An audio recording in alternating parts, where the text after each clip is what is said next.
Ngayon na kumpirmado na nga na maglalaro nga sa isang Philippine team basketball etong si Dwight Howard.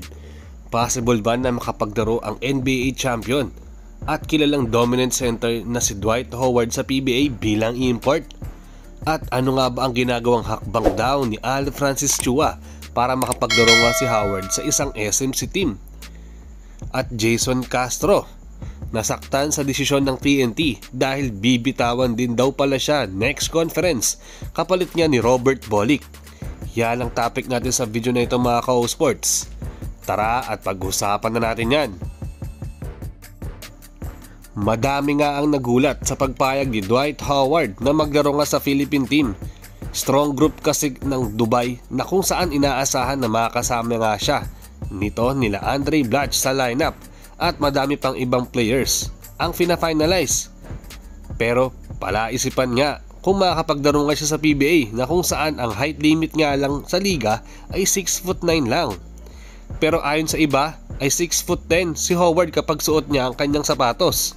So pwedeng i-consider nga itong si Howard if ever magpasukat nga siya sa official height niya dito sa PBA, if ever na mag-i-import nga talaga siya. Pero yun nga, possible kaya na maglaro nga siya bilang import itong former NBA star player na si Dwight Howard sa PBA? Para sa aking opinion mga ka-sports, mahirap, oo, pero possible nga yan sa ngayon kasi napapayag nga siya maglaro sa Philippine team. So magbabaka sakali na din yan na maglaro nga sa PBA panigurado. Kung baga, papakiramdaman niya nga din if magugustuhan niya ang playing style ng mga Pinoy sa darating na invitation para sa Philippine Strong Team. Kaya all out nga ang magmamanage nga nito ngayon. Kasi alam nila na minsan lang na may mapapayag nga na NBA star player. So sayang naman yung opportunity na ito. Kailangan din galingan ng mga magiging kakampi niya ang performance nila para matuwa nga at mag-stay pa ng matagal si Dwight Howard sa ating bansa. Pero yun nga mga ka-sports, dahil nabalitaan nga ni Al Francis Chua ang balitang ito na maglalaro nga siya sa Philippine team itong si Dwight Howard, gumagawa na din siya ng hakbang para magkaroon nga ng chance na magkausap sila personal itong si Howard sa mga susunod na pagkakataon para maglaro at manatili nga si Dwight Howard dito sa ating bansa. Kahit nga kasi 38 years old na nga siya, ay kaya niya pa din daw madominate ang ilalim ng paint at may ibubuga pa din.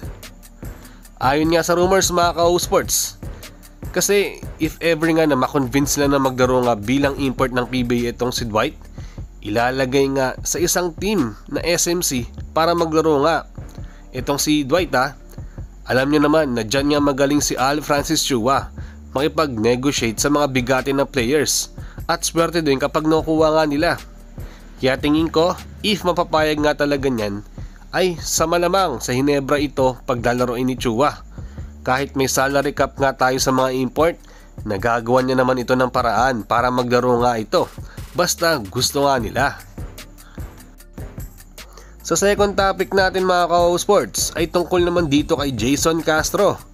16 years na nga naglalaro itong si Jason sa TNT simula nung na-draft nga siya nito noong 2008. Pero dahil papunta na nga siya sa pagre-retiro, ay matunog na bibitawan na din siya ng management dahil nasa rebuilding process nga ang TNT ngayon.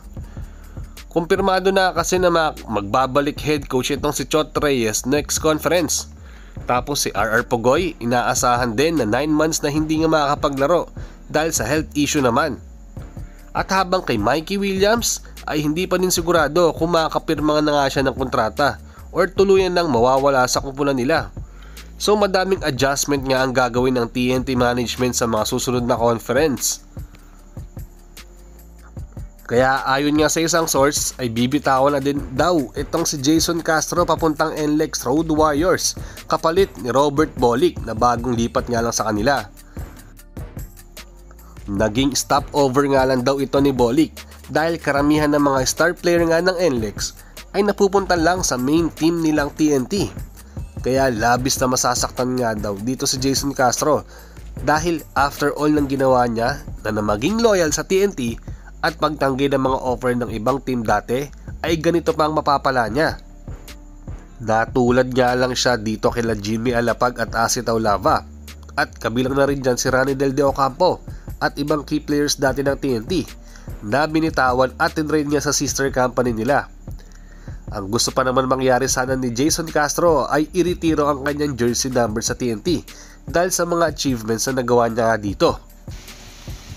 Kung tutuusin kasi, hindi na din kasi bago na may mga veteran or star player ng isang team ay natitrade sa ibang koponan or sister company team nila dahil mas iniisip ng management ang future ng team nila. Bihira na nga lang ang binibigyan halaga ang mga players dahil sa serbisyo na ginawa nga nila. Negosyo yan mga ka-O Sports. So nasa management pa din talaga ang decision lagi kung i-stay nila ang player na yon or iti-trade nila kung saan magkakaroon nga sila ng value. Masakit man sa mga players pero ganun talaga. Alam naman nila ang pinasok nila na possible nga silang matrade anytime. Thankful na nga lang din kasi sila dahil after ng ilang taon ay nagkasama sila at nasubukan kung kakayanin ba talaga nila magtagal sa isang koponan at nasubukan na rin ang loyalty nga ni Jason Castro. Good luck sa mga posibleng mangyari nga sa iyo, Jason "The Blur" Castro.